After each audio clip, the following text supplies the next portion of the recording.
This. Can you hear me now? You should be able to hear me now. You can hear me now? Can you guys hear me? Huh? Can't hear. Jesus Christ. What the fuck? All right. Hold on one second here. Oh, you can hear me. Oh, good. Good. Fantastic. Good. You can hear me. Great. Great. What's happening? What's happening, everybody? Like I say, my name is Luther Campbell. They call me Uncle Luke. And I normally have these conversations on Sunday, before football season. I would normally have the conversations on these Sunday conversations on Sunday when football season is over. But because so many issues are happening now, I'm gonna just start having them on Wednesday. I do a lot of Twitter Spaces. I do a lot of Twitter Spaces, and I'm always hanging out over there. But I need to share my time over here with you guys because I think we talk about a whole lot of topics. If you want to chime into some of my Twitter conversations, you can always go to Uncle Luke Real One on Twitter. We be talking about all kind of stuff, sports, you name it. The Twitter Space is kind of set up similar to Clubhouse, but having these conversations where we talk about local and national issues, even if it's a local issue that happened in here in Miami, it's similar to the issues that happen to you in your city.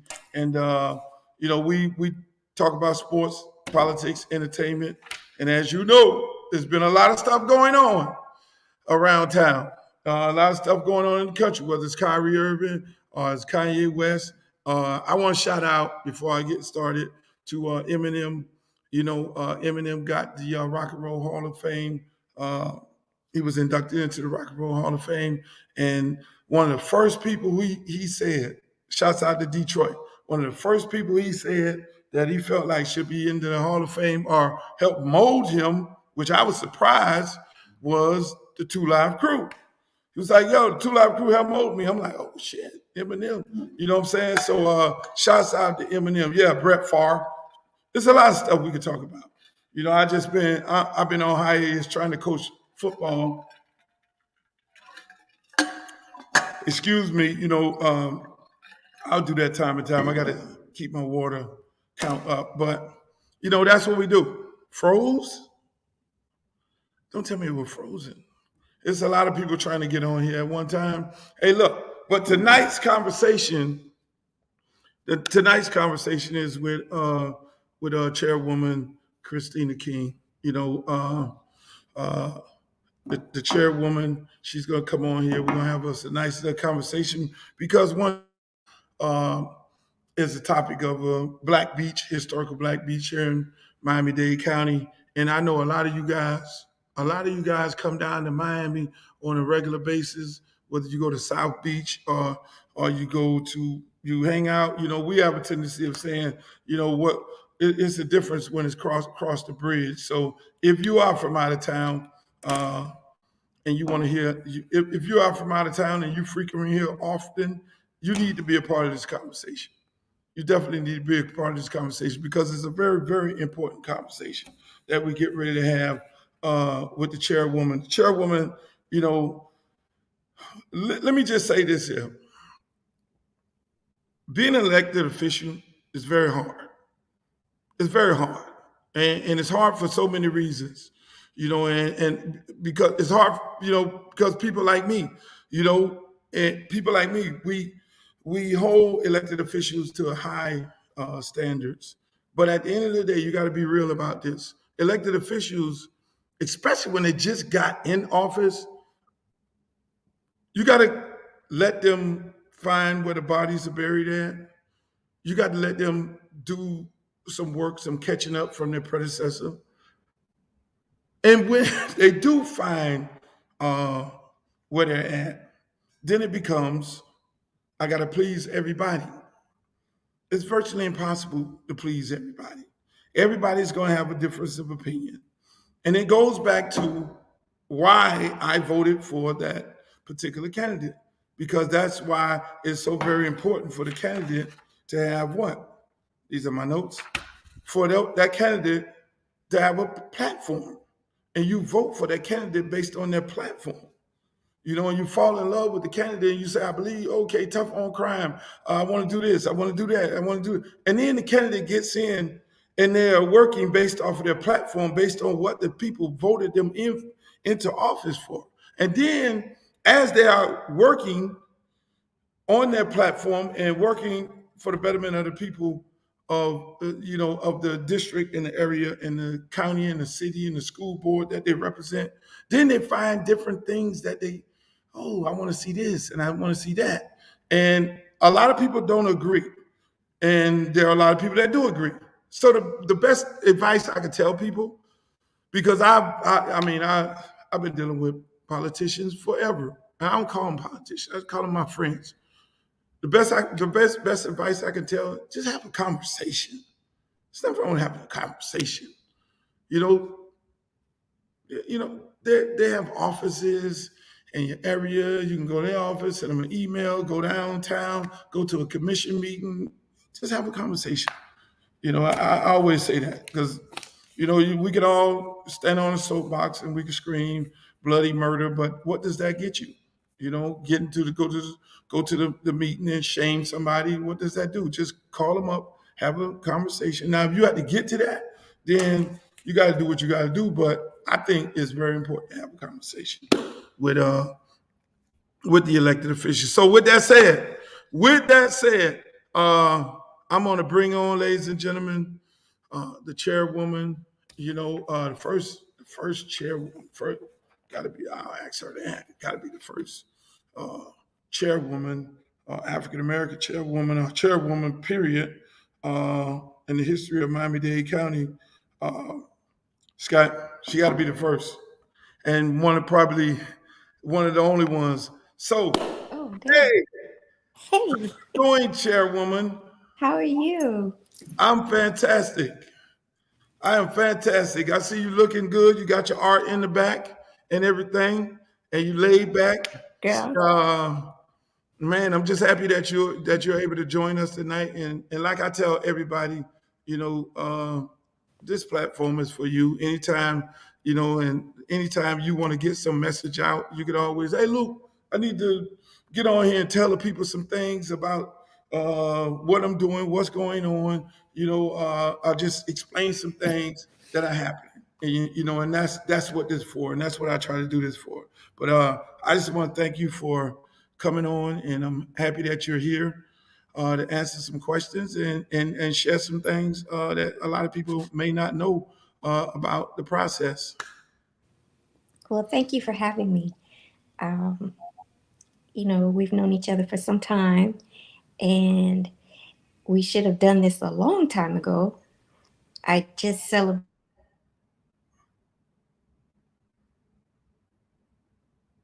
a year last week,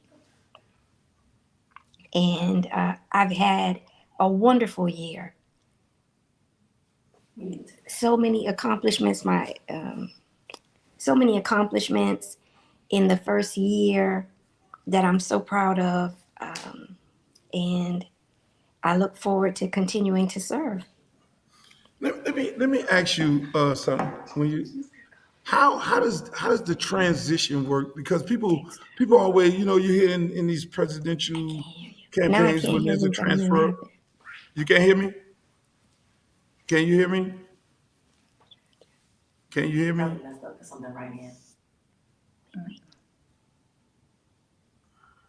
He has to check his sound. Can you hear me? Text him and tell him to check his sound. I can hear you, but you can't hear me. Can you guys in the audience hear me?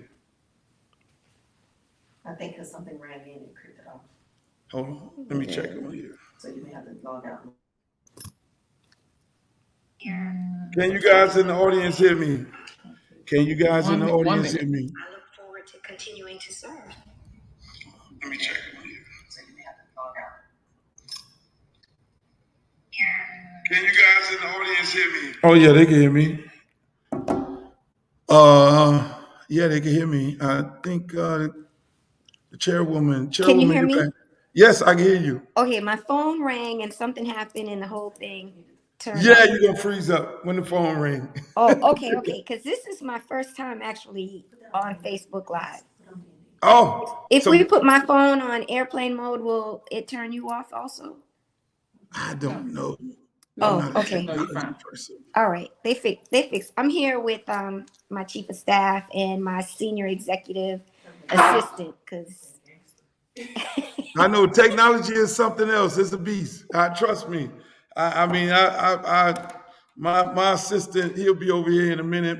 13-year-old, he has to maneuver and produce what I have. But the question that I was asking you, uh, the transition, like you hear about presidential campaigns, when there's a transfer of power, peaceful transfer of power in most cases, but then there's a transfer and and now you have to then step in to something that another commissioner was the operation of another commissioner and his vision. How do you what's the process of the transfer?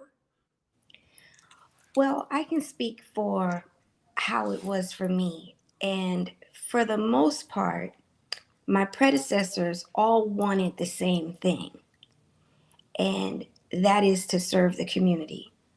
So it was a smooth transition for me, particularly because I've been serving the community for so long in my capacity as an attorney, as well as president CEO of the Martin Luther King Economic Development Corporation. So I've been in this community, and a lot of the organizations and the people I've already had a relationship with.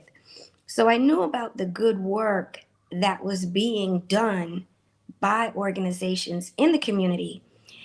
So it was a natural, organic transition for me. Yeah. I mean, shoot. I mean, most people, again, you don't run and win an election, and people don't know you, and people are not aware of you. That don't normally happen in Miami-Dade County. I remember some young guy ran against another candidate, and he wasn't from here, and he got his tail whooped. That just don't happen. And you have been in the community for years. Like you say, I know you and know you for years, and a lot of people do know you, and so that's why you did put yourself in a position to be able to serve and win an election uh, and become the commissioner. Now, can you tell us? uh, before we get into this, the Virginia Beach, what's your vision of your district? Well, I have a mission for District 5. I want District 5 to be known for its culture, for its beauty, for the people. I do not want District 5 to be known for poverty or lack. And I want District 5 to be a place where we are proud to say we live, work, and play in our community. And that is my mission for District 5, to empower the families who live in District 5 through many avenues. And one of the things that I'm so proud of is that as soon as I got elected, I made sure that MLK Boulevard had banners to honor Dr. King, which has never been done. And I also re-landscaped the boulevard because when you come into our community, I want it to be beautiful, and it gives us a sense of pride. And this year for the holidays, the trees on MLK Boulevard will be lit up. And I cannot wait to see how beautiful the boulevard is going to look, because every other community in the city of Miami during the holidays, in Wynwood, in Brickell, in other communities, they celebrate the holidays and the trees are lit up. But our trees have never been lit up. So it's important for me to be able to say we are proud of where we live, and that our Dr. King Boulevard is a show street for the United States. our Dr. King Boulevard is beautiful. And that was very important to me. No, that's yeah, that is a great thing. When it comes to crime, I noticed that the numbers, the murder rate is down in the city of Miami. What are some of the things, I know, I know a lot of the things that you do. I mean, when it comes to when it comes to the kids and summer jobs for the kids in Liberty City. I mean, you jump right up in there and and I mentioned something and your staff like, yo, Luke, hold on, dude, we got this, we got that, and I just want to thank you for continuing that whole thing, because again, we talk about the different issues that concern the community, but when you do have a commissioner that really cares about the kids, to be able to get these kids jobs in the summer, to keep them out of harm's way, to keep them doing something productive. I just want to thank you for doing that. Because at the end of the day, you know, we know, I just think that's so important because so many kids, parents, a lot of parents, which a lot of people don't know, a lot of parents have 3 and 4 kids in the house. And that summer job that one of the kids is getting, damn near feed 2 of the kids and be able to get 2 of the kids, school clothes and get them prepared because the jobs always go all the way up to school and be able to have. So I want to commend you on that piece of it, on that portion of it. So let's talk about this guy. I know you got a short period of time. This whole Virginia Key Beach, the Virginia Key Beach thing, it's been, obviously it's been talked about throughout the community. This is, probably you've spoken up with Juwan and a couple other times. You spoke to the media about this. Now we're, speaking again on the issue of it in the community. So explain to us, how did I guess the question is let me ask you, the question is how did we get here? How did we get here? Because I understand, and correct me if I'm wrong, I understand, which kind of blew me away, that there were $18 million at the county for development of the beach. And I guess before I get to that, what's your take on the issue of the board and what the former trust members had to say about that? What's your take on that? Well, I understand the the concern. I understand frankly, it's the outrage that the trust is not, the Virginia Key Trust is still in place, but not with the members that were before.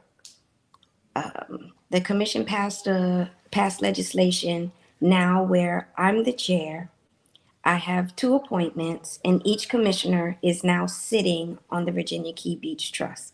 And that space is sacred to the Black community because that is a space at one time where only colored folk were welcome because they weren't welcome on Miami Beach or any other beach in Florida. This is the place where Black people were allowed to come recreationally, have their families, picnics, because they weren't welcome anywhere else. And the thought of the trust not being solely managed by Black folks is troubling to everyone. It's, or troubling to some. It's troubling. So back in 2004, voters of Miami-Dade County voted to allocate $15 million of the general obligation bond to the restoration of the Virginia Key Beach. An additional $5 million was added to that. So there's $20 million that is set aside for the restoration and the development of a museum to display our history. And for 18 years now, that vision has not been able to become a reality. There was some concerns about that, and my colleagues decided to put some legislation in place that is now what makes up the trust, at least for a year. After a year, each of the commissioners can choose to appoint someone in their behalf, on their behalf, to sit on the trust. But the D5 commissioner will be the chair and have two appointments. So right now, the board will look like three Black persons, myself and the two appointees, three Hispanic, each of the Hispanic commissioners, and Commissioner Russell, when we're not sure what that's going to look like because Commissioner Russell's term is up January 3rd. So whoever takes his place will also be on the trust. But So let me ask you. So why did the commission now make the change to the to the board? Why now?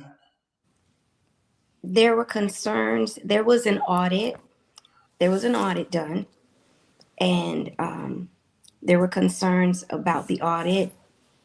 One of the commissioners made some false accusations with respect to the audit and had said on the dais malfeasance, misfeasance, hands in the cookie jars.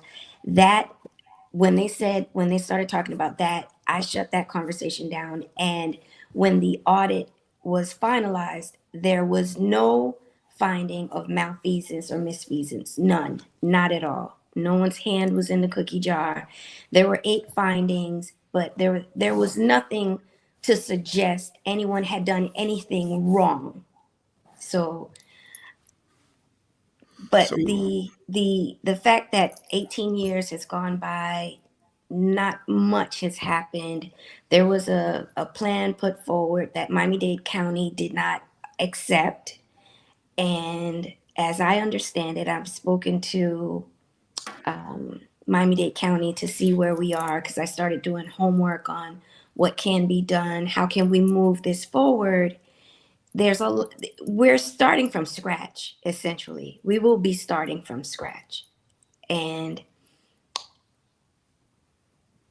some people in the community had asked Mayor Francis Suarez to veto the measure. He didn't. He put out a statement that said that he trusts me and my judgment and my vision, and he believes that together, both he and I and the mayor of Miami-Dade County, because he has a great relationship with her, and I have a great relationship with the District 3 commissioner, which we haven't always had. And I think maybe that's part of what has held things up, in part that the District 3 commissioner and the District 5 commissioner have not gotten along for the past 20 plus years. And I don't right, think that comes as a secret to anyone in this community. right. And So so now that you delved into this and you did the research and everything, when it comes to the 5 and the $15 million, um, how do you access that money? And I guess before asking that, are you for building a museum, getting a museum done? absolutely, that Okay. is the vision of the trust. That is what they did charrettes and this and that. And I've spoken to Patrick Range before this, before the change in legislation. We met, we had dinner, we talked, and I had said to him, you know, I want to work with you. I want to help you realize your grandmother's vision and make it a reality. And I think now we roll up our sleeves and we get to work. We get with Miami-Dade County to see what it is that they need for us to move forward. That, let me tell you, that is, I'm glad to hear that because, just like everything, people run around town. Oh, the commission ain't for a museum, this and that, and they're getting ready to do this and they getting ready to do that and everything. And I'm glad to hear you say that because again, a lot of times when we don't access the money, when we don't, do the things that we need to do, some people move us around in circles, and things don't happen or materialize the way we're supposed to materialize. I'm just happy after. Let me ask you, how many years this money been sitting there? 18. 8. See, and that, I wanted you to say it. I didn't want to say it. 18 years that this money's been sitting there and we haven't accessed this money, and then here you come in your first year with all your beautiful and big and bright ideals, and you're now trying to get the money to then move this thing forward. I don't see why folks would put out misinformation, and that's why I'm glad to have you on there. I mean, because at the end of the day, I was a kid. I grew up on that beach. My mom and my dad took me out there, and it was a rite of passage. You had to swim to the island, and if you couldn't make it to the little island on Virginia Key Beach, then you ain't no man yet. And my dad did all 5 of us like that. And if you couldn't make it, you had to then come back, swim back to land, and you'll be coming out there every summer to be trying to, and get across that beach. So I mean, you lifelong, Patrick and everybody else that are involved, and I just think I think it's a great thing that you're bringing this up, and I'm gonna just say that whether whoever like it or not, because if $18 million has been sitting there and we have not did anything, on this beach right here, and here you bringing the issue up, and you do have a relationship with the commissioner in the county, and I know personally. You're right. We have not had the city commissioner and the county commissioner has not had a great relationship. We do know that. Uh, uh, for whatever reasons, then one. But now you have that. And because you have that, then you guys can make some things happen. Let me ask you. So I mean, it's like you have. Is is Virginia Key Beach made up of 82 acres? Is 82 and a half acres. It's so it's approximately, made it's it's made, approximately 82 and a half acres. so it's not what we see when I used to do splashdown back in the days, that the little part with the little beach. So it's made up of all that area, correct? Well, it's a large area, but when we talk about Virginia Key itself, that's Rusty Pelican, that's the marina, that's this aquarium, all of that is Virginia Key. Now, the historic Black Beach, that designation is approximately 82 and a half acres. Oh, Jesus. I mean, we're talking about, I mean, let me just say this. We're talking about 18 years. And this ain't throwing no shade on nobody, because I know when I read the articles and some of the things that some of the good folks have to say, they just said they didn't have any support to get the access to money, which we know how politics work, and they say, hey, look, we ain't had the support, you know. And another concern that they had is, oh, the board is being taken away from us, and Hispanics are being put on the board. Can you explain that process? Because you said something earlier. You have a seat on the board, and then you're able to appoint others on the Two board. How does others, that work? yes. What the trust before was made up of a body of 9. Each commissioner had an appointment. So each commissioner, 1 Black, 3 Hispanic, 1 Anglo, if you use the current makeup, plus 3 at-large members that have to be voted by the commission, and the mayor had an appointment. So now it's a 7 3 and 3, 6, 7. It's a 7-member body.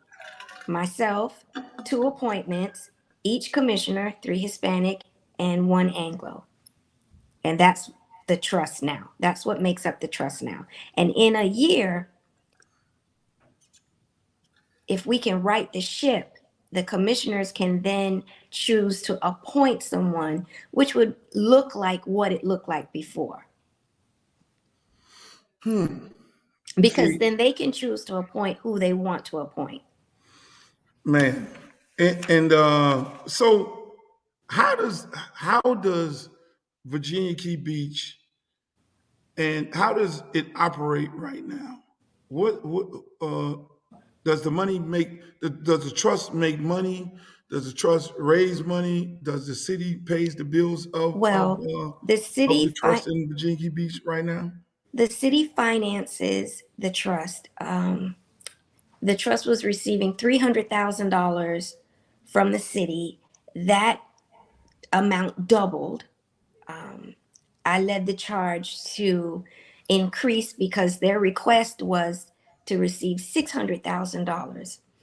And although I got some opposition from my colleagues, I was able to pass that budget. So now they have a $600,000 budget from the city, but they also do events and they raise money through having events there.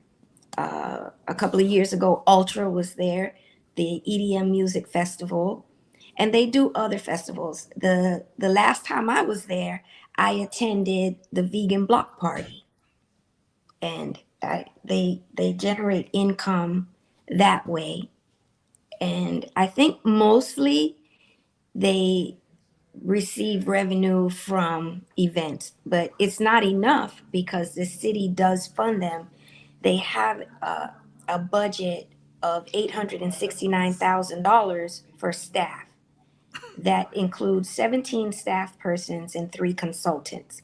That was also a concern of the commission, that, they have a very top heavy budget for staff. And some questions about that came about. Wow. I'm gonna tell you right now, because you know me, I'm all about beautifying my community. I'm all about advancing my community.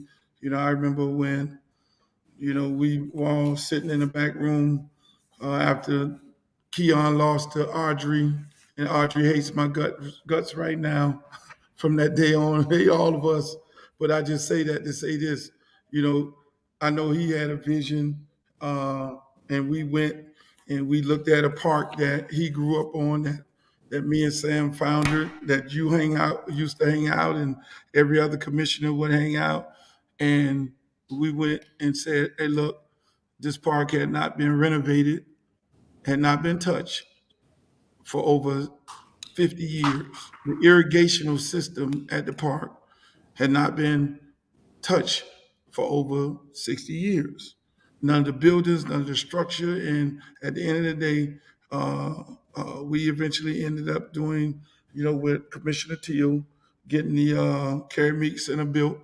And after that, we didn't stop there because we always wanted a youth building, and we got this youth building built. To make a long story short, uh, with him, we got 28-acre park redid, and Gibson redid from top to bottom, and things just move on. And so when you look at Virginia Key Beach, I'm gonna tell you, they can take a shot at me all day. I'm gonna tell you, we have right now, Commissioner, and I'm just saying this wholeheartedly, the people of Miami Beach don't want Black people over there. And I've done about a decade of articles writing in the Miami New Times of the reasons they don't want us over there, and this continues to happen. So here we have a Black beach. They don't want us on Harlover. Here we got a Black beach, right? No fault to nobody. Well, we've had $18 million to build a museum and build some other things out there, so that we can have our own beach. And because it's a historical Black beach, and you come in and you say, look, I want to activate this to get some things done. Look, anybody that's against that, that's a problem. In my opinion, we need to build on those 82 acres so we can have something for our families, our kids, our people coming in town. I mean, well, we just don't even have to go to Miami Beach. You know what I'm saying? Because they don't want us over there. You see, on spring break, our kids get harassed, and these are college students. They treat them like thugs. They treat them like criminals. And I'm pretty sure Miami Beach might even kick in some money because they want to be the Rivieras of the South or whatever. And I just think, uh, I think it's important to build a museum, develop the area where families, and this is just my little opinion, if I got to go find the money, and help build it, I just think that that's what we need, that we can be proud of, that the next generation after generations of kids, because it shouldn't be over 30 years over 30 and 40 years set aside where Lil Luther Campbell was swimming with his mama and his daddy, and now then went another 40 years where we ain't even been nowhere near the beach, or when Lil Luke now wants to be a promoter and have splashdown parties, and we got our own beach and we getting harassed. So I'm saying, Commissioner, you know, Well, if anybody is against progress, and I said that to say what we did at Gibson Park with Ben and Emmanuel and Rudolph and Sam over at Liberty City, we're about advancement. And if we have $18 million, and on top of it, we need to develop the place. Put a beautiful museum we could be proud of in Black development. I mean, I mean, I know well, we you have to can't be talk about that, but I'm just saying we have to be that's what we need to do. we have to be sensitive to the area. We have to be historically sensitive and environmentally sensitive, because there is a environmental piece to The our beach. owls.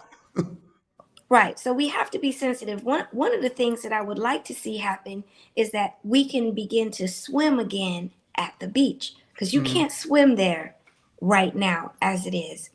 I had spoken to the executive director and asked him, and he said there are things that we can do. They did a study because we should be able to swim at the beach. So that's one of the things. I know in speaking to Patrick Range that they'd like to curate the space to make it an educational experience as well, part of the museum, and having an educational piece to it. So I understand that.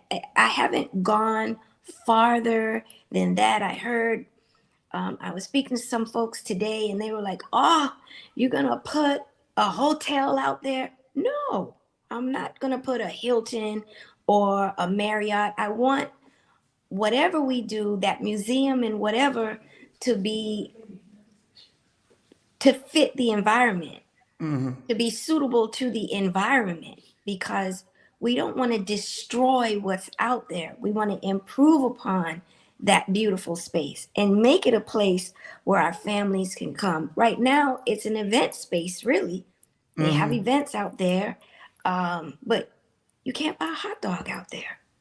Yeah, and hey, look, that's what you're right. Just think about it. You know, if you can't go to Miami Beach, you get price gouged. This is how it works. I'm pretty sure you know. For the people in the audience, you go to Miami Beach, you get price gouged. The students come down and families come down. Orange Blossom Classic comes down. Any Black event that's happening, the Black folks have to pay a minimum of 4 nights, and the price is double at the hotels. So I'm just using the numbers that's been happening for God knows how long in the game plan in which they use. So you price gouge people out of Miami Beach because you want to discourage them. You tell them 4 nights minimum. You have events. You have events like the Air and Sea Show event, where that is not something you're trying to on Memorial Day weekend. You're trying to push Black folks away. Then you'll have an event where on spring break weekend when it's the black portion of spring break. You have Led Zeppelin and and and Sinead O'Connell on Black Spring Break weekend. That is saying we don't want you over there. You know what I'm saying? And so now, Right. hey, look, so we're gonna go spend our money over there, and then somebody gonna oppose a hotel? I mean, what we got to be able to stay somewhere. So if it's in the Grove, fine. But I think, me personally, and we got an opportunity. You have an opportunity. And I'm glad that you woke this thing up. I know you can't say woke these days around here because what are we, a free state now? The free state. You woke this up. It's just a matter of making it happen.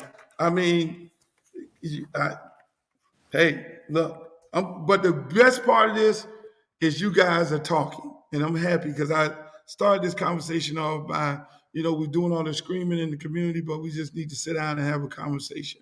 And you and everybody in the community is talking. I talked to you one day, and you told me about these events that you have where you speak to the community.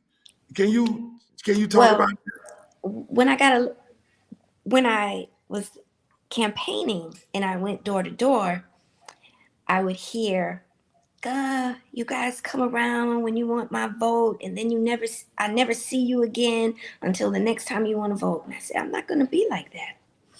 And I have what I call Constituent Tuesdays. The first Tuesday of every month, you can come and see me at one of my district offices without an appointment. You come, first serve, and I'm there all day with the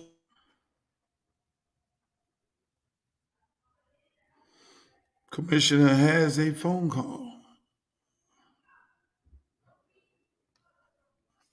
in trouble connect. So we get Okay, froze. Yeah, you there we go. froze. There we go. So on Constituent Tuesday, you can come, not developers. Developers are not welcome.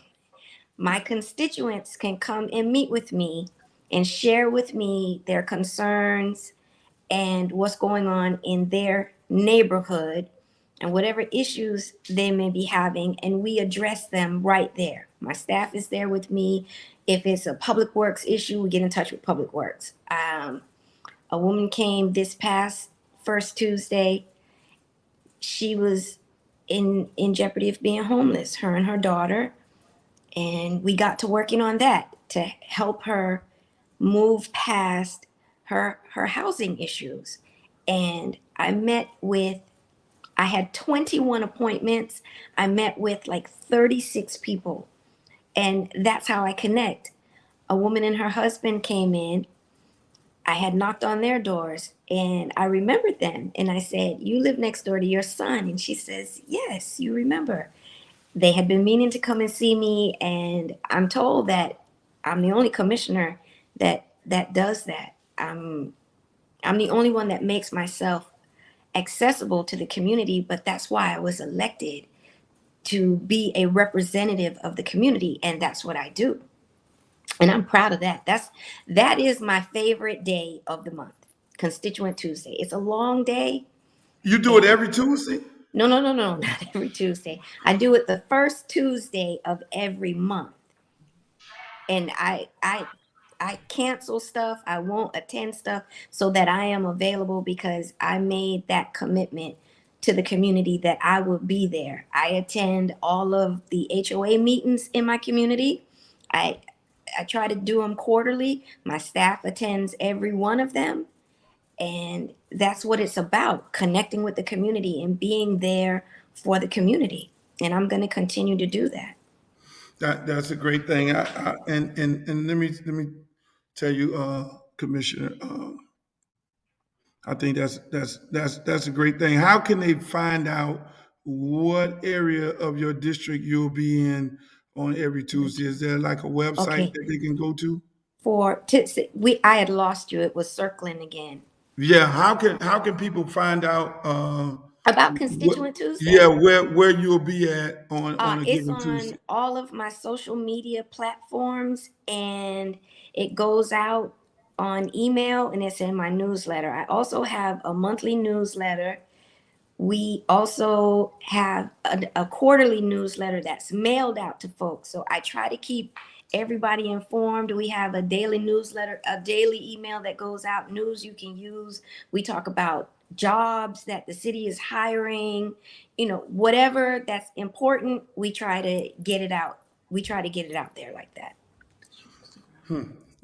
Oh, and my Instagram, I just, full disclosure, I never had social media before I became a candidate, and this is all new to me. My Instagram is, hold on. You telling me you weren't on social media? oh no, I'm a lawyer.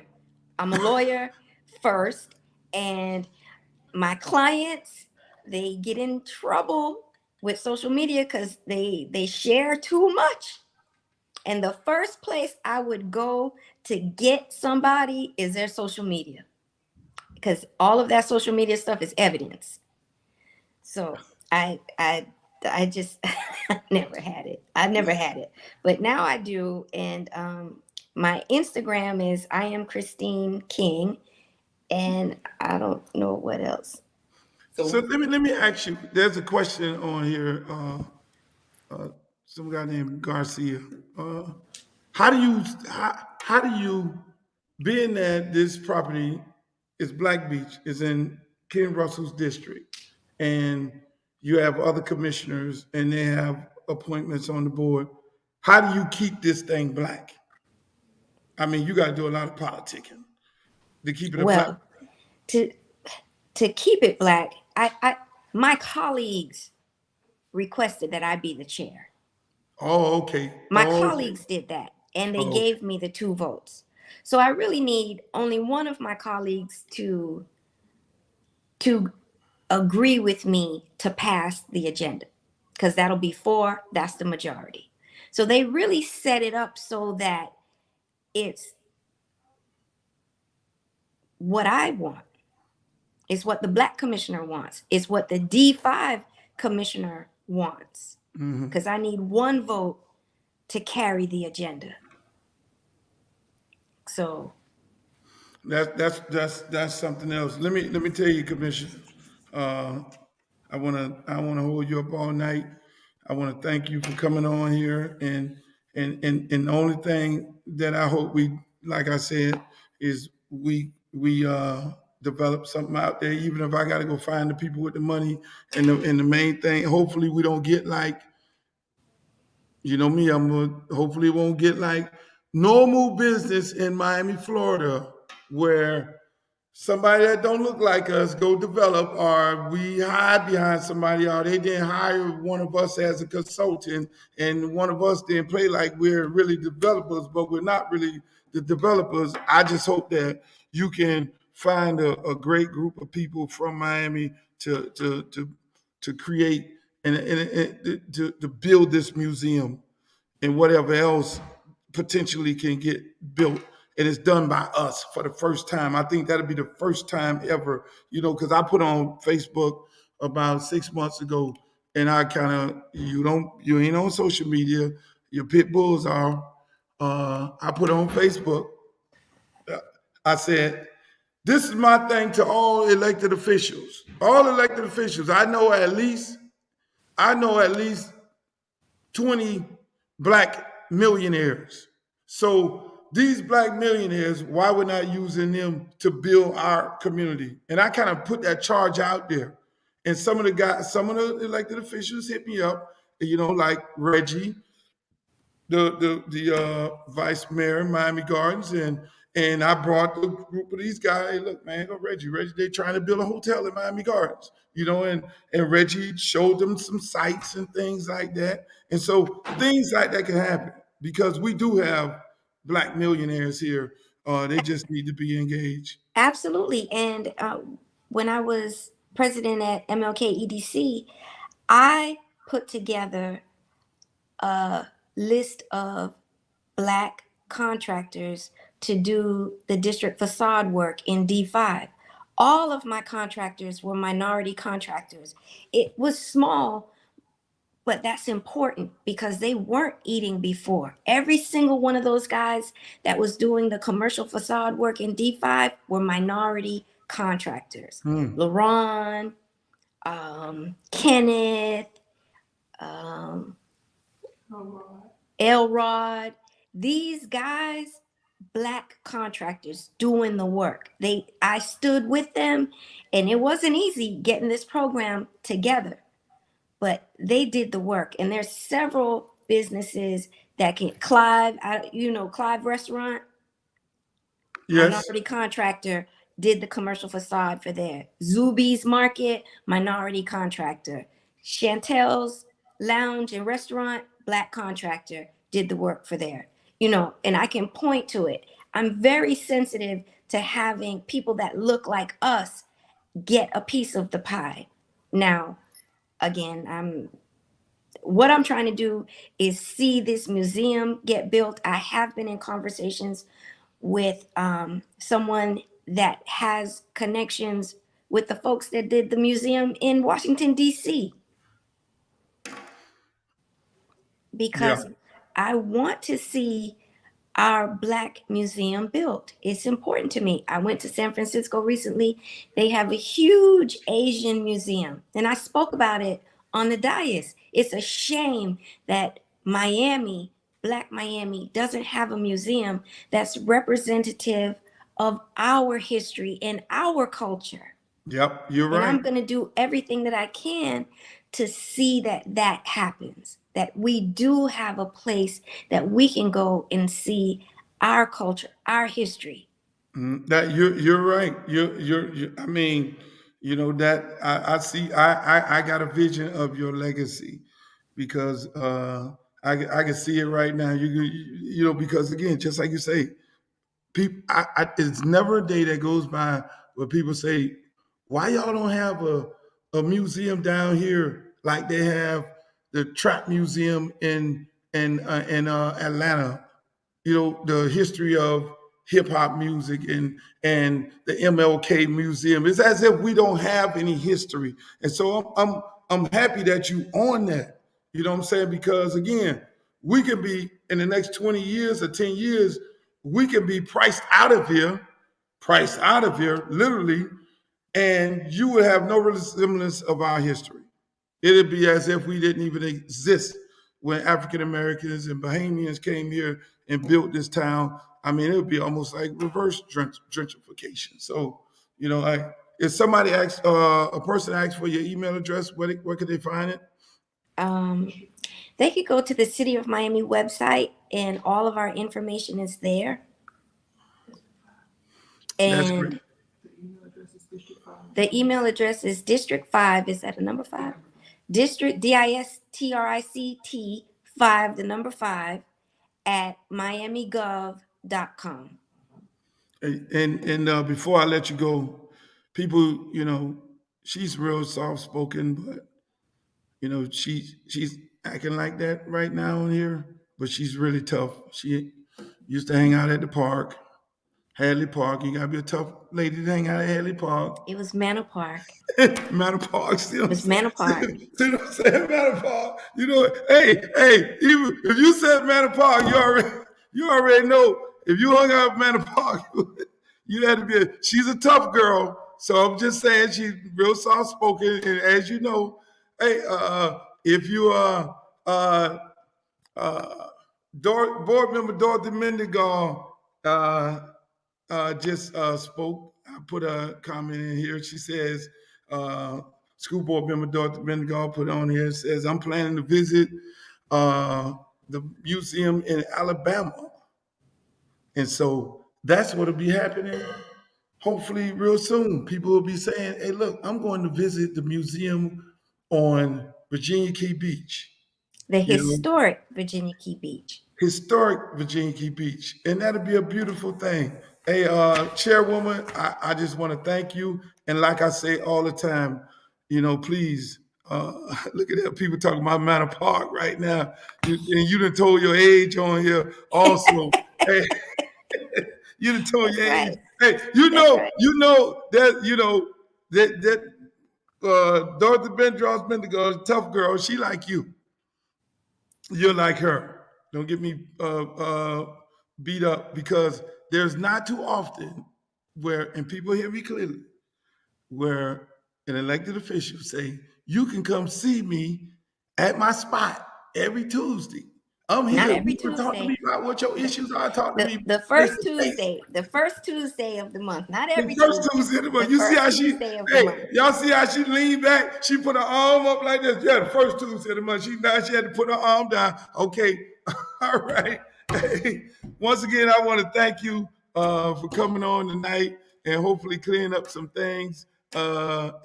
And let's get this thing done, and let's get to work, and whatever you do. Like I say, this platform is for you and the community, and whenever you need to get on here and speak about some things, and I just want to tell everybody, hey, look, I'm the one call you. I'm like, yo, we got to get this happening. Look at this. They talking about she's a 70s baby. No, she's 26, the youngest, African American chairwoman in the history of Miami. So thank you, Chairwoman, for coming on. I really appreciate you. Anytime, you're more than welcome. Thank you. Thank you for having me. All right, that's All it. right. Good night. Okay. Hey, see, this is what we do. We have the conversations. We won't get into just talking about, oh, this, that, and we just had a conversation. And we learn things, because you would believe that. You'll be led to believe if if you listen to the people in the street, that her and Patrick Range has not had a conversation, which we love Patrick Range. Don't get it twisted. His mother was the first woman commissioner, Ms. Range. I mean, a pillar of this community. I mean, that's the Don. That is the of all. That is the queen. And when she left us, and hey, shit, my mom swear by her. My mom passed, and only thing she had, she ain't had no money to leave us. But one thing she said was, "You have Range, bury me, Miss Range." You know what I'm saying? And that's how deep that is. And and we shit. Listen, man, and we know how Virginia Key Beach was so dear to her, and so her son is fighting to make sure that legacy continues. And we just need to help build that museum, because we need to help, because when you read any article or you talk to anybody, it was like, yo, yeah, the $18 million, the $20 million was there, but it was difficult to access. So now here's at the front of the agenda. It's at the top of the conversation. It's at the top of the conversation. So right now we get this thing done. Get the museum built. Get it built. And then add on to it, if it's 82 acres, the commission ain't saying nothing. I'm saying, look, we need to go ahead and build something out there. We could take our families to, we could take our visitors to, we could have something where we're proud of. We don't have that. We don't have that. I'm saying, shit, I can see a damn boardwalk out there like you at Coney Island. Black people own and develop. A museum like in Alabama, a museum like in damn DC, the Oprah Museum, where people can be long lines of folks understanding the rich history of Virginia Key Beach and Miami. Because if we don't do anything, people, our history is going to be erased. I'm just keeping it 100. I'm just keeping it 100. Liberty City is gentrifying every day. Hispanics are even going into Miami Gardens right now. I got on here 4 years ago and said, okay, at Miami Gardens, there's 17% Hispanics in there. Right now, I guarantee you it's over 37%. We're gradually losing all everything in this town. So for us, Ms. Range grandson, yes, Ms. Range grandson. For us to not protect our history, and somebody came to me, I'm gonna keep it 100. Somebody came to me and said, oh, Luke, they want to build a museum over here on 15th Avenue and blah, and this guy here, because now this developer want to build some other shit over here and we need you to get on board with that. I say no. Because if black people ain't building it, I ain't fucking with it. I'm just keeping it 100. I'm just keeping it 100. We, and that's another thing. We got to stop. We have to stop people. We have to stop being the front man for somebody else. And that's why I'm going to tell you right now, I'm going to go find the goddamn money. I'll go find the money. Because we need to be at the front of the table, not the consultant or some fake ass developer that ain't from here. Some darn people shit. Some black face in the room. Hey, let's call up some of these young boys around here. Teddy Bridgewater, Devontae Freeman, Duke Johnson, T.Y. Hilton. We got millionaires in this town. Haitian brothers over here got millions. The biggest problem for us as African Americans was what? No access to the bank. No access to the bank. So you have to be the side guy. You have to be the front guy because the bank won't give you no money. But I'm here to tell you, I'm gonna go find a goddamn bank. It's easy. You got $18 million to work with. So Patrick Range and the good folks at the trust couldn't get it done because of the gridlock and no access, because that's why we can't build shit on our own, because we don't have access to the bank. I'm going to shake down some banks. I'll tell y'all right now.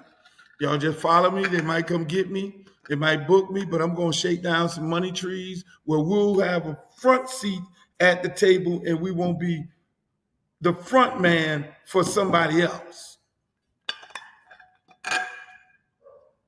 So what we need to do, people, I love y'all. I'm going to do this every Wednesday we'll go on Tuesdays. Next Tuesday, I'm going to have DC Clark, Larry Williams, Darryl Hosendorf, I Care, another group of young men who are doing some beautiful things in the community. Shouts out to Miss Baptiste. She's the new commissioner, taking over for Mr. Monestein. She upset the mayor from goddamn North Miami. Shouts out to her. But that's what we need to do. Where's the true black bank? You said it right. Listen, people told us we were crazy. Ask Rudolph. Rudolph is on here. Emmanuel is on here. People told us we were crazy. When we went, and I said, hey, Joe Ariola, hey, look at, man, we need to redo Gibson Park. We need to redo Hadley Park. Fuck this. This shit look, excuse me, this stuff look like this here. Say, really? But you go how do we get it done? It's not gonna happen overnight. It took me 10 years to get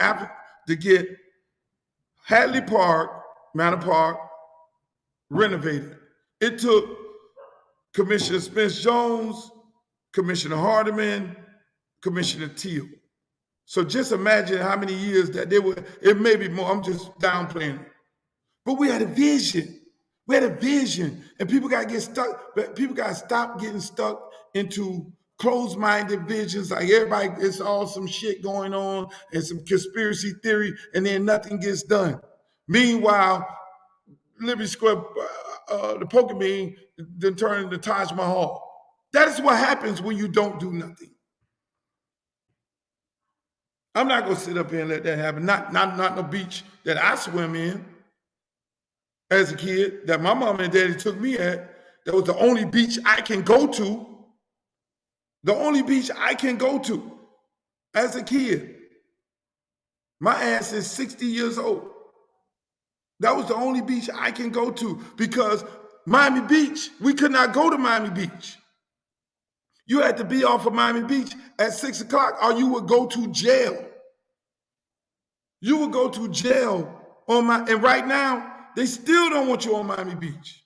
They're still putting African Americans on. They're still discouraging people on Miami Beach. We got 82 fucking acres where we could build a museum.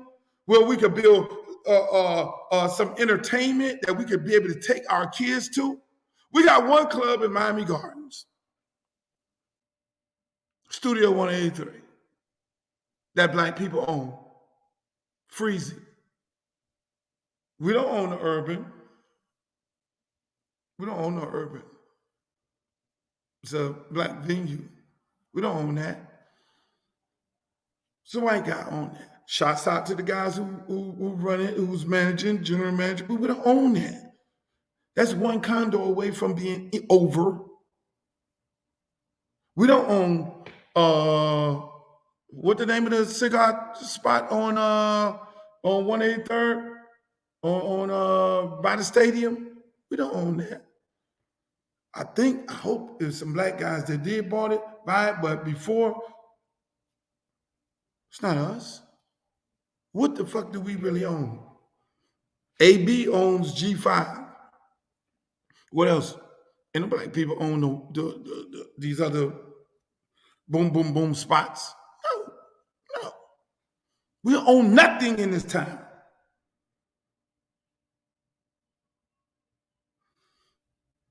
Finger lickings, our boy, Freezy brother, and the girls, they own the restaurants. Teach, own the restaurants through hip hop money. We don't know, that's it. That's what we own.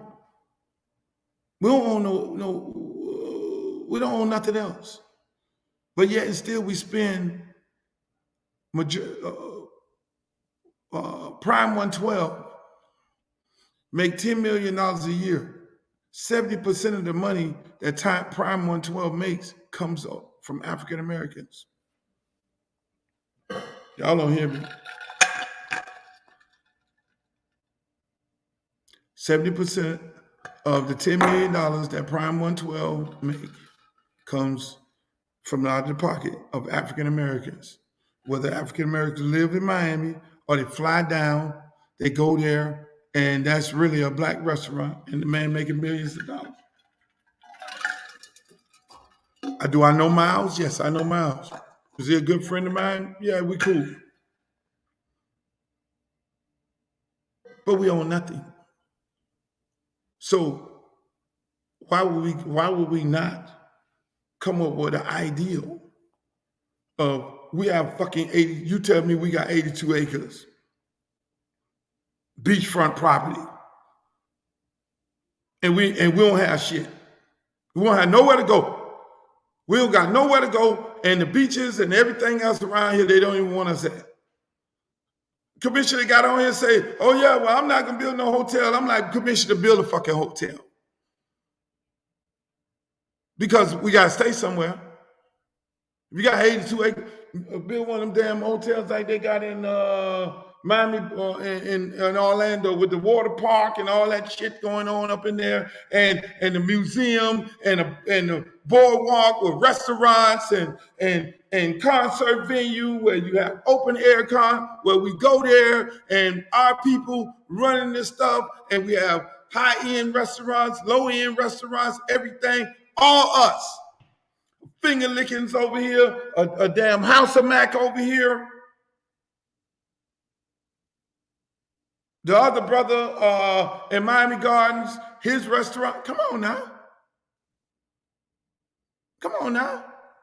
That is something I tried to create when I did the Emotion Festival on Miami Beach for Memorial Day weekend. I was like, no, I'm not. I'm using black vendors from Miami. I'm using black vendors from Miami. They're going to go get this money. And all the white people on Ocean Drive was upset. He got the black vendors selling food over here from the black restaurants and the black barbecue pits. So our people flying into town, they're walking up and down the street, Junkanoo and all this here going on, and they're buying food from black vendors. We don't need to be fucking with them. We don't need to be bothered with them. Just imagine, my son and my daughter say, Daddy, we want to go to Coney Island. And I'm just sitting there, oh God, it's a nightmare. the guys who travel with me, bro, that's the nightmare. That shit is crazy. They got the rides and all that. It's like, Daddy, we want to go to Coney Island. I'm like, oh, fuck. On our visit to New York. And we went there. And I was like, this is some good shit. They got the boardwalk, they got the restaurants, they got rides and shit. They got the kids out there, old, young, they got grandma, all this. They got the fireworks and all that. And I'm sitting there like, we got 82 motherfucking acres. Ain't nobody finna live out there. Come on, man. Y'all stop it. Bill, there you go. Bill, a Black Universal Hotel theme park. There you go, Tommy. That makes all the damn sense in the world.